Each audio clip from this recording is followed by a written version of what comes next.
Tom Morris, hello. Morning, Jared. Tim Membry is out of today's elimination final to what the club says is a personal health matter.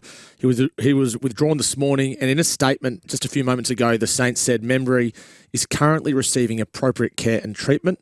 Tim's health and well-being is our primary concern. They've also requested privacy for Tim and his family. So that's the Membry side of things, clearly very delicate. From a football perspective, he's been replaced by Anthony Caminiti, who is outside the 26, and the AFL's allowed him to be included in the 22 under their exceptional circumstances provision. Okay, so we'll wait to hear from St Kilda as the day goes along as to what they're prepared to disclose, but that's for them rather than for us. Luke Hodge is with us. Hello to you, Hodgie. Morning, Jared. Look how good the first two finals, 90,000 plus. I didn't get down for the Thursday night game, but the roar last night when Carlton won the way through, but also the roar when Doherty kicked that first goal. The buzz of finals is definitely here, even though the weather down in Victoria wasn't great, but it still lived up to it. To see the emotion on the Carlton supporters' face last night after the game was just so good. And I think we've said it for the last 12 months. As much as it pains to say me, I think we're in a better place when Collingwood and Carlton are up the top of the ladder and playing finals. So I feel like the end of the anthem, Doherty's goal, Curno's goal, Cripps' goal in the third quarter, and the final siren. Like that's as good as the MCG can be, I reckon. Yeah, the Cripps one sort of gave me goosebumps when I think a lot of the players turned around, and then once they realised it was Cripper, they were jogging back to their positions. They've ran back to go and cuddle him, and then, as I said, the majority of the crowd was going bananas. But it showed how much it meant for him to finally get a chance to play in the finals, considering what he's put his body through for that football club. But it was just a good celebration for the Carlton supporters, the players, everyone involved in that football club. And I did rather love, so with 26 seconds to go when it went back to the middle, there was just this moment where everyone decided they couldn't sit, they would have to stand. Like, it was like 92,000 people all at once went, no, there's no sitting anymore. With 40 seconds to go, they're up by 2 goals. Everyone was smiling, and all of a sudden that goal's been turned over in a goal, and you could sort of see the Carlton supporters' face go, "Oh no, don't let this happen to us." But a credit to the players. 25 seconds to go. They've obviously gone through that because the setup. Curnow went as soon as the ball was thrown up. Curnow ran behind the footy. All the forwards squeezed up to try and put density around the football. So they've clearly practiced that, and look, it paid off. It got them a close win in a big final. Players fresh from the parochial Blues call on our app is Mark McClure. Hello to you, Sellers. That was a great night. It was just a great night, seriously. And just did a thing back to Perth with the West Australian Blues thing. Oh, they were so excited. It was incredible. And actually, when you go through this side, there's not many players that played a final. I tell you, there's only 3 or 4 that have played in the final. I think that are around the place. Newman's won, obviously Martin's won. Around the place, may have played in the final somewhere. I don't know where. But, you know, none of the Blues have. 10 years ago was the last, and there's none of them left. So if there's a rumour about whether you can play in a final with no experience, guess what? You can. Did you ride the highs and the lows of it last night? Well, Handy Marr, oh my God. Seriously, his throat was gone in the end, like completely gone. And his brain was already before he started. So, but look, he's an excited man, and I thought it was fun. It was great fun. We had some complaints. A complaint from 20 or 30 people said, you know, what are you doing? what sort of call is this? Well, why don't you read the format here, you know? It's a piss take call. I'm not going to lie. I actually saw it on my Insta feed. I thought, that's a little bit of a bias call. Because Andy's jumped out of his seat high five with the Curnow's goal. I'm like, you can't be that biased. I know we get accused of it all the time, but that's just taking the next step. And then I took a step back and I thought, oh, hang on, I know what's going on here. Hey, Hodgie, if you were there, you would have laughed your head off. It was fantastic. It was really good, and but a lot of people 60 metres away from you guys, and I could hear you through the commentary box. That's how loud you were. Spare a thought for Sam Edmund, who's a Carlton supporter. He's been doing crunch time on Saturdays for a number of years, and finally they win a final, and he's not here.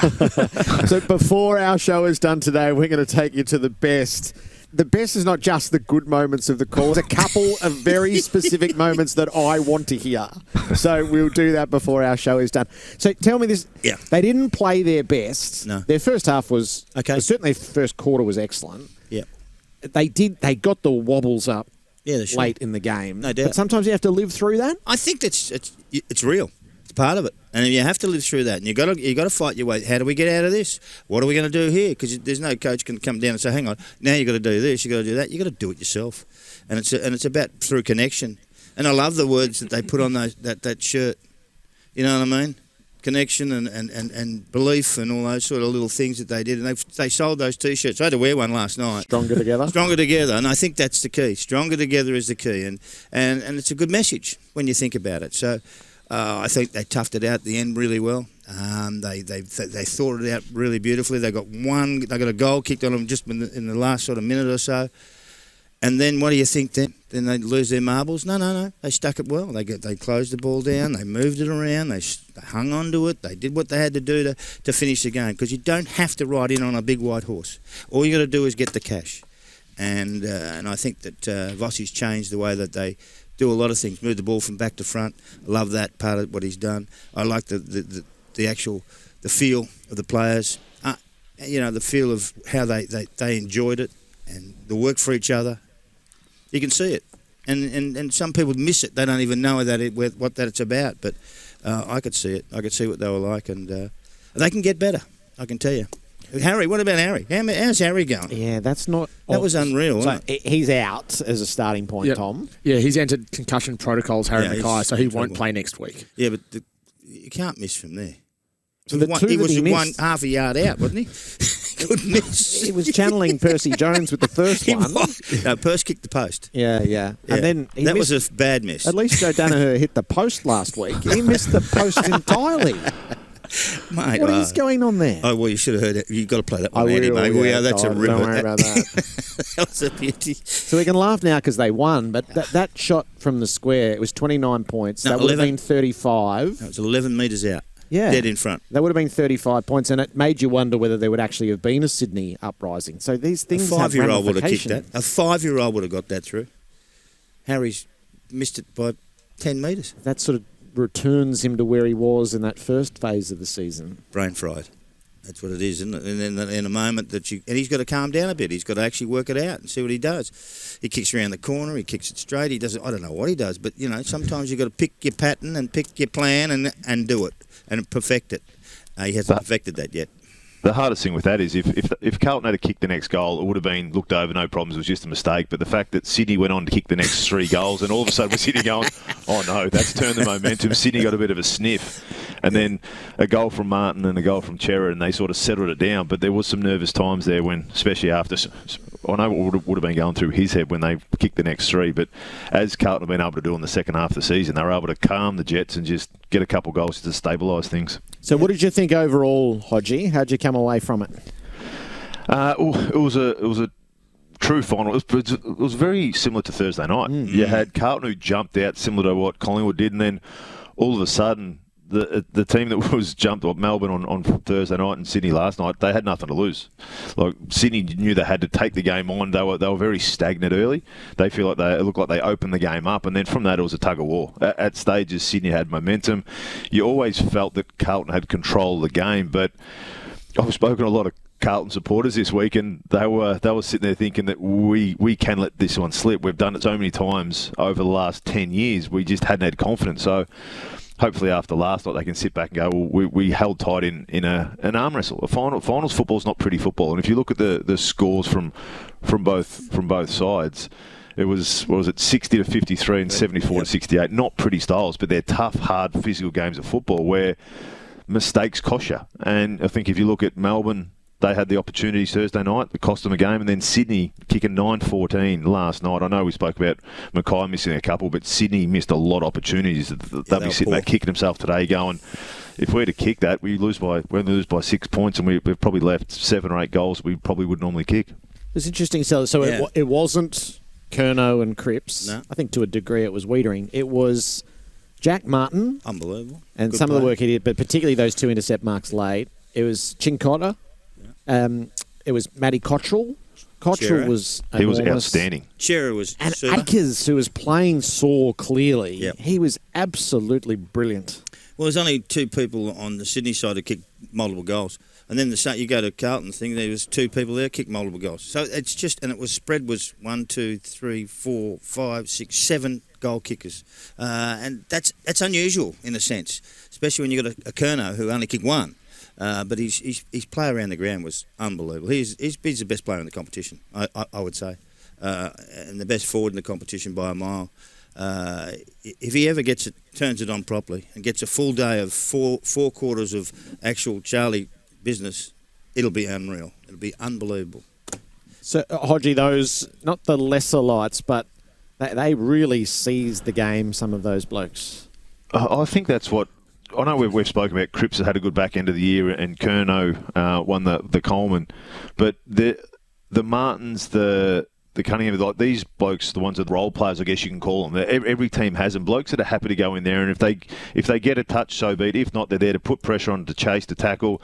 Even the mindset of Owies running into an open goal, and he's like, "Oh, I'll give it to Kerno," because throughout the year he's given me a couple. The mindset of those 3 to 4 guys that I think that's a very good example. Can we listen to that as well?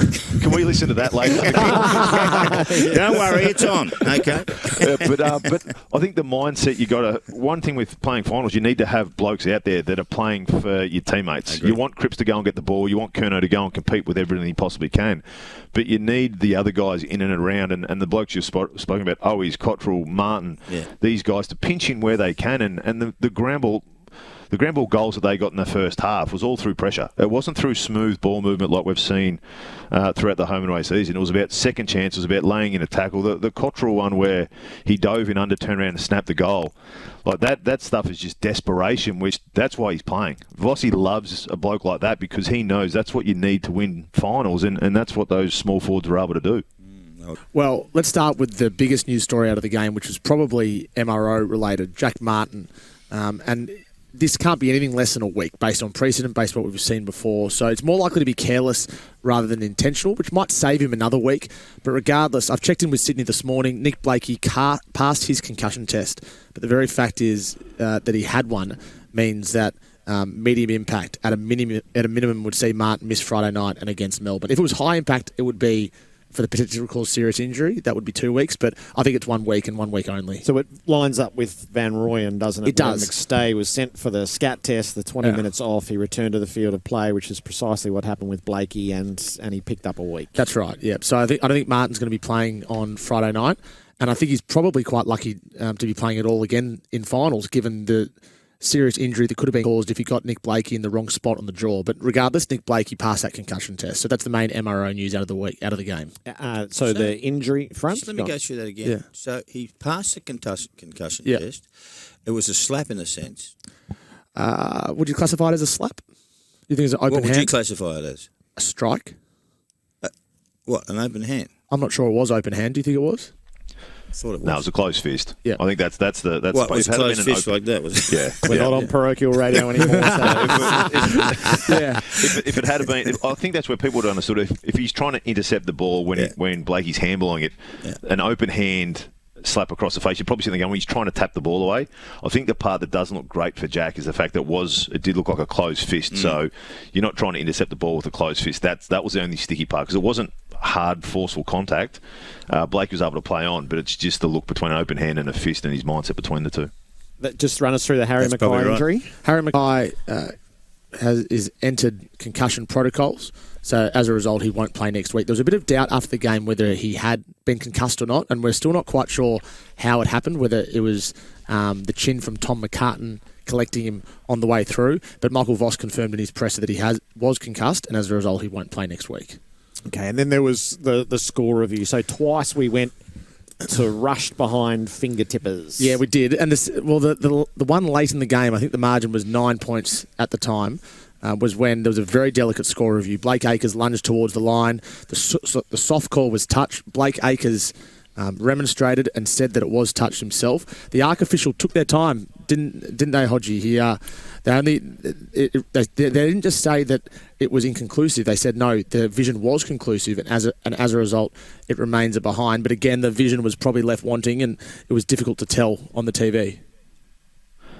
Yeah, well, I think that was the question. The first touch, you could clearly see the fingers flip back. That one there, we're hoping that at some stage that the camera angles or the cameras can zoom in a little bit closer, because with how important, if that had been 5 points of difference and we're calling whether it's a point or a goal, it's a pretty crucial thing to not get a clear sight whether the finger has touched the ball or not. But I'm happy with the result of both of them. The umpires made the call on both of them, and that's what they've come back at. Step us through. You raise them, we'll knock them down. All right, well, that photo of Dustin Martin and Damien Hardwick went viral during the week, understandably so. At the risk of repeating myself here, I will be entirely categoric about this with no hedging and no weasel words, Jared. Dustin Martin will not play for Gold Coast in 2024. This is not an opinion. This is where things are currently. It could change. No, this is fact. 4 parties, Martin, Hardwick, Gold Coast and Richmond, all agree. So unless they are all in on it and they're all against us, Dustin Martin won't beat the Suns next year. Could he go the year after? Yes, he could, as a free agent. Yeah, that it becomes a lot easier in 12 months' time. Yeah. Has all this come up just because we saw a photo of Dusty and Dimmer having a beer together? It was a good photo. Yeah, Don't knock the photo. That's exactly the sort of stuff we want. You've got to think. These blokes have had... I had a beer with Clarko up here 10 weeks. I'm not going to North Melbourne. Are you sure? You should. But this is 2 blokes that have had long careers. Dimmer went away for 5 weeks. He's come back having a beer at the end of the season, and that's what phones do. They just start rumours like that. Asava Radaglia. Well, he's a rumour monger. Sellers, don't you dare. Tell me he didn't say to him, gee, it's beautiful weather up here, Dusty, and no one bothers you. Oh, no one bothers you. How many people have come up for selfies while we've been sitting here together? I don't even know who he is. I'm finding it's a great place to live. Asava Radaglia, he's requested a trade to Port Adelaide. That happened earlier in the week. Given the size of this deal in terms of length and total money, Geelong will play hardball, which you might think, well, how can they do that given he's played some VFL this year? But they believe that Port Adelaide's deal allows them to request a pick in the teens, a late first-round pick back for Asava Radaglia. Now, how Port Adelaide does this, I'm not sure, unless they use a future pick for that. But Port don't have a pick before, I think, pick 37 this year. Asava Radaglia is out of contract. He's not a free agent, so a trade has to be done. And how Port get Radaglia, Grundy, and maybe even Zirk Thatcher as well remains to be seen, with no draft capital this year and presumably no players they're willing to give up. Yes, it's a really interesting position. It's almost ridiculous. So Grundy, Melbourne will look for like the second round pick they gave up. Yeah, they gave up pick 27, so they can get something back similar in return, I'd imagine. Port have only got 34. Yeah, which will end up being about pick 40. So they're going to have to get something earlier to get Grundy. They have to be a bit creative. Essendon know they can play hardball on Zirk Thatcher because Port have got all these other balls in the air. Exactly right. So the race for pick 4 is probably the discussion that is ramping up the most at the moment, Hodgie and Sellers. Clubs tell me there's 3 contenders. The Gold Coast Suns have pick 4. Dogs have 10, 17 and 36. Melbourne have 5, 15 and 24. GWS is the other club there. Gold Coast are selling this pick. They want to get rid of this pick so they can get lots of academy draft capital in. At the moment, Dogs, Melbourne and GWS are the 3 clubs. I think if Melbourne can allow Grundy to go and get a second rounder back, they've got the most appetising, most attractive deal, which would potentially allow Melbourne to go to the draft with picks 4 and 5, which would be incredible for a team that's in the last 6. Where'd they get 5 from? From Fremantle for Luke Jackson. Okay, gotcha. So they're in a good position, the Demons, from a draft perspective. But they probably would like a key forward as well in the draft. I think they need one. Yeah, I think they need one. I feel like Adelaide is the third party on that pick 4. The 4th party then. Yeah, okay. Yeah, they would like it. It's just how they do that. Yeah. I'm not. They're a bit further away. So yes, they'd like it, but they're a bit further away in terms of what they currently have. Chad Wingard, Hawthorn waited to hear back from the surgeon before locking Wingard in for 2024. So there's hope he'll be back mid-season. I'm intrigued about Todd Goldstein. The Essendon interest is real. What I can't ascertain is what he wants. I can't be a mind reader. Where does he want to play next year? The North Melbourne Football Club will offer him a deal. It's just whether he wants to be there and potentially play VFL behind Tristan Sherry, or whether he wants to go to Essendon or another club and maybe be more guaranteed of a first choice position. He's not going to play in front of Draper though. No. But why do Essendon want him then as a backup? Why would you go to Essendon as a backup when you're at North as a backup? If they can get him for peanuts and have him as a backup, then Essendon 100%. But if I was Goldstein, if you're going to leave North Melbourne to go to a club, you'd want to go to somewhere it's a backup that's going to win a premiership. Yeah, that's true. So how long's he got to go? This is the point. He's been there a hell of a long time. He's 35, isn't he? Yeah, He's 35. He's a free agent. Well, you know what? I'd get something for him. He can't get anything for him. Nothing. Okay. He's a free agent. Let him go. Let him go. Staying with North Melbourne, lots of reporting around Ben Mackay at the moment. Again, I'm not going to sit here and pretend to be a mind reader of what he's thinking. All I know is he's the most attractive proposition on the market at the moment. Whether you think that's right or wrong, that is just what it is. Hawthorn, Sydney and Essendon are well in for him. Long-term deals, band one compensation, a lot of cash on offer. Where would you go if you're Ben Mackay, Hodgie? Hawthorn, Sydney, Essendon, or would you stay at North? I'd go to Sydney. If you're looking at a bloke who's, what is he, 26? 25. He turns 26 in December.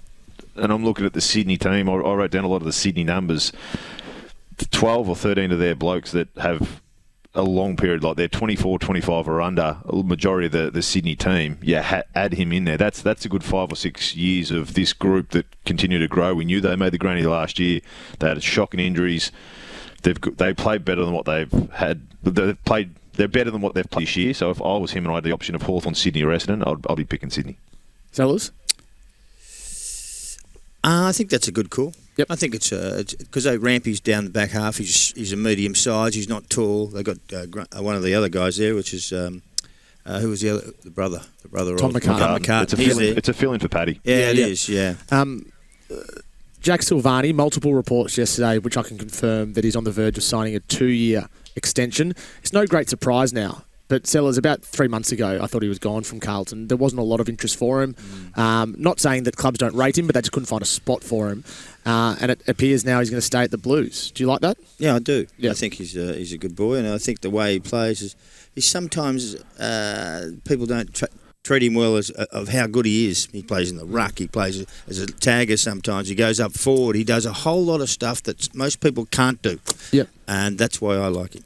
Has there been any other teams that are talking to him? Because if I'm sitting there at Jack going, well, where am I going to play? So they've committed Curno's long-term, Mackay's long-term, De Koning's just signed, Pitnet's got 4 years, and they've proven they want to go with the 3 to 4 talls. Where's he going to fit into this side? If there's other teams that are talking to him, does he sit back and go, well, I'm going to find an opportunity, just like the Paddy Dow. You could probably sit in there and be in and out of the side, but will he have a concrete spot in that 22, or is there options for him to have a look somewhere else? I think he would have talked to a lot of people. I mean, it's open and everyone knows what happened, that people want to go to him and all that.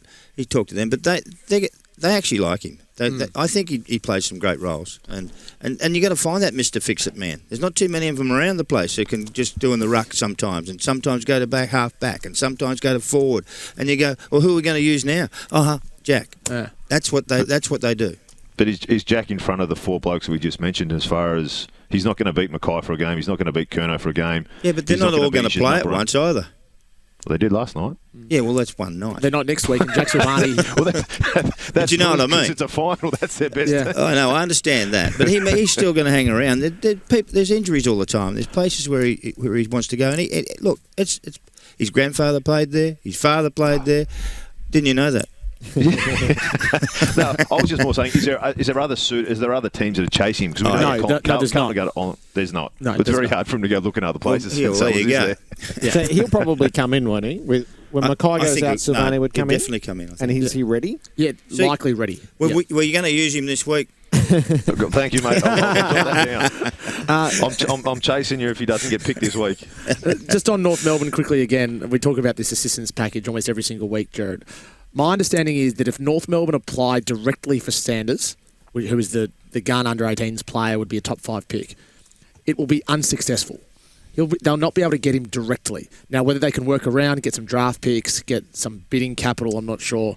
But a formal application directly for Sanders, which hasn't been sent to the AFL yet, but is on its way, won't be successful. So it's interesting how the Roos work this. If they ask for too much, they get nothing. If they peg it back a bit and don't ask for as much, they might get something that allows them to get Sanders down the track. Yeah, yep. So they have to be crafty. It's very delicate for them. Yeah. They can't ask for Sanders directly and then expect to get him. That's not going to happen. And I think they're more aware of this now, than they were even a few weeks ago. Their head of legal, James Gallagher's back at work, and this will take place over the next couple of weeks.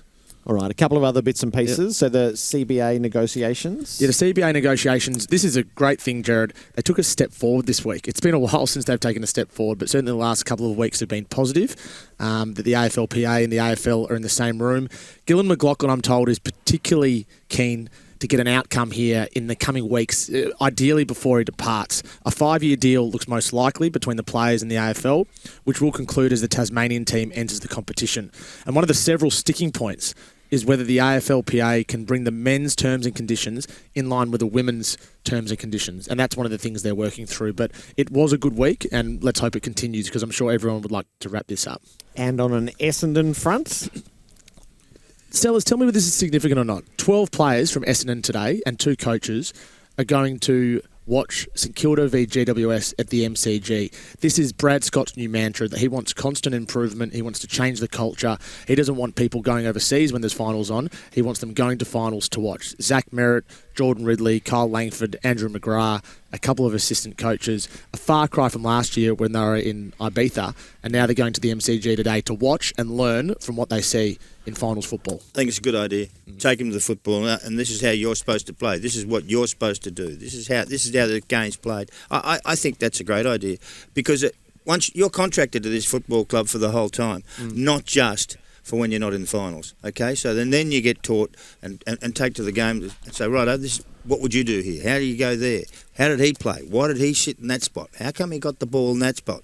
That's the sort of stuff that you learn from. Absolutely. And most players never go to the football to watch another team. But it's not only that; they're on their holidays. So what they're not on holidays. They're on their holidays. They're contracted. They're on their holidays. But what's that showing is, rather than going away, they are going to the football. They're trying to. They're committing to show that we want to change the culture of this football club. Totally agree. It's the same as the blokes that are now going on an overseas camp. Tommy, you'd know more than what. How many players are going on that fitness camp over to America? Yeah, I think it's 15 or so, and they're all paying their own way.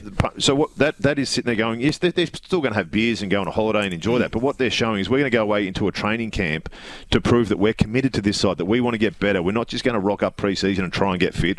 We're going to get back day one of pre-season fitter than what we left, and then we can continue to improve. That's the only way you get better, is by improving in the off-season. So when you get to the day one of pre-season, you can get better, stronger, faster, which will show later in the season.